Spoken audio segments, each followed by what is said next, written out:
It feels like home, home, home. It feels like home, home, home.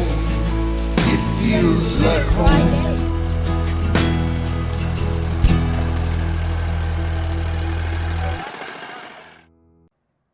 Hey there, friends. Welcome to Weldon Home. Today I have something really special for you guys. This is my very dear friend Carissa, and she's joining us today to help me make some chili, which is one of our very favorite family meals. And she's here tonight for Bible study, but we're going to be running some errands ahead of time and going out for coffee. So I just wanted to share this quick, easy meal with you, and then I'll bring you along for our errands. But what are you going to do first, Carissa? Well, first we're going to chop an onion because that's important, and then we have all these other things that we're going to put into the chili as well. That's right. So you want the onion in fine dice, and I've got about 2.5 pounds of ground beef that I'm getting ready on the stove. And I like to do that.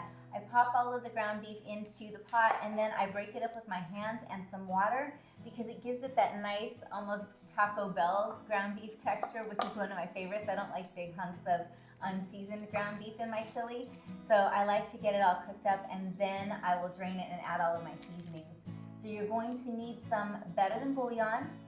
You're going to need some ranch seasoning. You can make your own or you can use this kind. And I like to use about, for this much, I'll probably use about 3 tablespoons of this.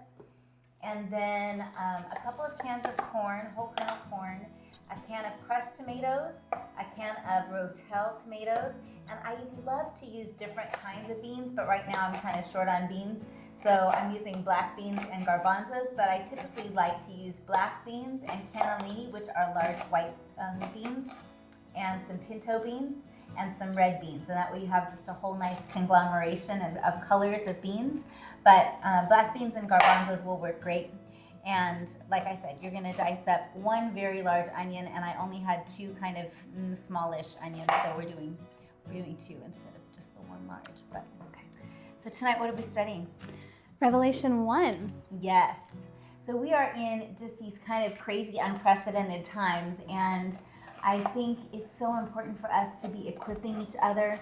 I think God is waking up His army. I mean, we see the pages of Scripture just unfolding as we watch. And the boys and I read through the one-year Bible, and if you follow along with that at all, it's amazing how much it applies to our current world circumstances and all the things that we see going on. So as things look like they're falling apart, really, it looks to me like they're coming together. He gave us that confidence of knowing that He who promised these things to us would fulfill His word, and we're beginning to see a lot of His promises coming to pass. So it gives me just a great excitement to live in this time, and to think that He found me and you worthy to stand in the midst of this craziness is like, okay, God, well, you're going to have to come through, because I know on my own I am going to absolutely stumble and fall. But He has given us the Holy Spirit, and so I'm trying to just keep my eyes fixed on Him. My word for this year is look up. I don't know if you can see it behind me, but we just finished our word of the year, and mine is look up, because I wanted to remind myself that it says when you see these things begin to happen, like all of the crazy things in the world, look up, for your redemption draws near. And I know that our redemption is drawing near, but also it reminds me to keep my eyes on Jesus, the author and perfecter of my faith. And as I look up to Him, I have confidence knowing that He has all these things in His hand, that He is holding on to me, He's holding on to Carissa, He's got my kids, He's got our farm. Even when it floods, I don't have to be afraid, even when it's going to get to be super, super, super cold this week. But anyway, we're going to do this chili, and then like I said, we're going to bring you along with us for some errands. We're going to be just looking for some pet beds for our dog and our kittens to keep them warm in the coming days, because it's supposed to be very, very, very cold. So just getting a few of those extra things. Carissa and I have some painting projects that we wanted to do, so we're going to pick up some paint, and mine is going to go so slow. I'm going to be doing the chairs probably 1 at a time, like 1 per week, and you're going to be like, oh, you finished another one. But Carissa has a really fun project, and I'll have her maybe try and send me pictures or something. Yeah. She lives so far. It's ridiculous. But Too far. Too far, yeah.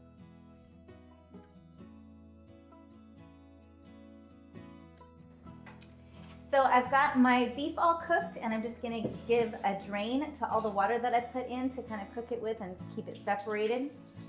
And as I'm here with Carissa, it just occurs to me that as older ladies, we're supposed to teach the younger and be training them up to enjoy household life and enjoy their husbands. And when I was a young person, I really thought that it was lowly aspirations to be a homemaker or to be a mom. I didn't think that was something that was admirable at all. But as I've gotten older, I see the value in it and the joy of being able to make a home for my family and make this place a sanctuary for them.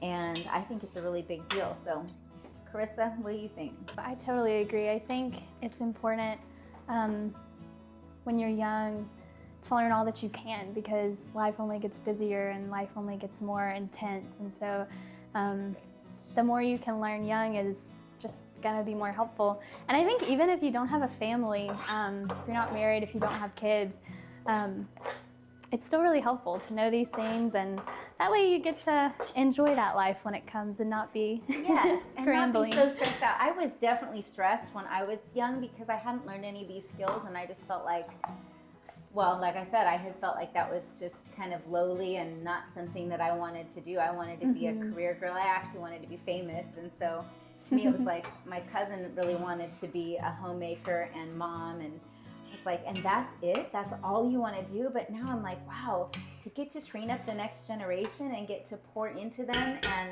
to get to make a refuge and a place for my family to enjoy is a really big deal. So I forgot one thing. I am going to add, so look at, see, this is what happens in the South. Look at that.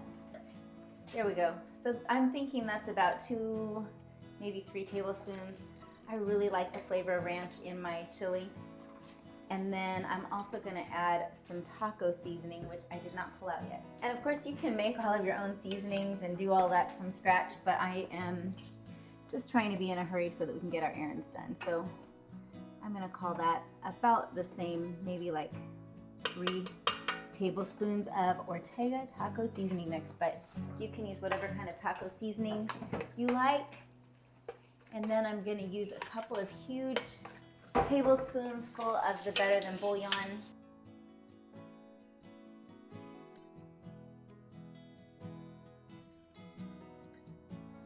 All right, so about like that, and then we're just going to start pouring in all of these cans.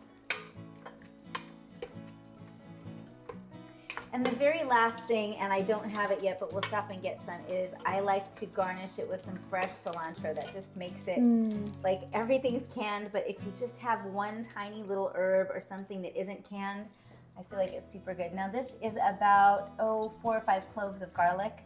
And as you know, I keep my garlic in the freezer because that way I always have access to fresh garlic and it never goes bad.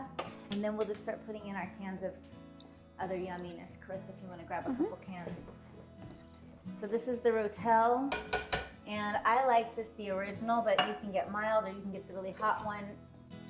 The one that I've really been liking lately, but I have used them all, is the Hatch Chili Rotel, which is a new development in Rotel's arsenal. Good. Oh, and I wanted to say too, we rinse off all the beans. So not just drain them, but also kind of give them a good rinsing. Yeah, if you just want to keep stirring, that's great. So you can see this comes together and it's a colorful yum melange of flavor. And so I will add my 1 piece of greenery at the very end. I'm just going to use this to stir to get that off my spoon because I don't want to waste any of my Better Than Bouillon. Oh, that reminds me too. Good time to be out getting a little bit extra. If you can possibly afford to get a little extra something, you know, we don't know what's ahead for the times that we're living in. You don't know what the extra might be for. It might be for a storm, or it might be for just an economic storm, or who knows what's coming. But having a little extra could just be, you know, to insure against inflation or whatever. But it's a good idea to have some extra stuff on hand. So that was actually in my Bible reading this morning, the story in Genesis where Joseph, his brothers come to him after he's been made second in command of Pharaoh and has stored up everything. And I think they're like 2 years into the famine. And his brothers realize who he is and they say, we're so sorry that we've done this to you. And he tells them, don't be sorry, because God sent me here in order to save you and your families, and our family and all of Egypt and all the other countries. But anyways, it was just a beautiful point of how he made the point of saying it wasn't you who did this. Even though you intended evil, God used it for good. And just a beautiful redemption story in that. And God's put us into a position of being a blessing too. I think, Joseph was a blessing in his faithfulness to gather all of the grain and collect it all, because in the years of plenty it probably seemed like we're not going to need this, and they hadn't had those years of famine to kind of juxtapose against this time of bounty. So I think for us in the United States, for sure, we have had lots and lots of bounty. The times are just a little more uncertain. It's just a good time to get some extra if you possibly can. This one and this one for basement. Yeah.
So we got all of our errands run, and now we're just sitting down to have some chili. You can see that it is chilly outside. I have double coats on, and I'm just grating some cheddar cheese. I like to serve mine with some nacho cheese Doritos, and we crush that on the top, and a little bit of sour cream, and we also love Melinda's in our chili, and we've got some fresh cilantro that really just freshens up the whole thing.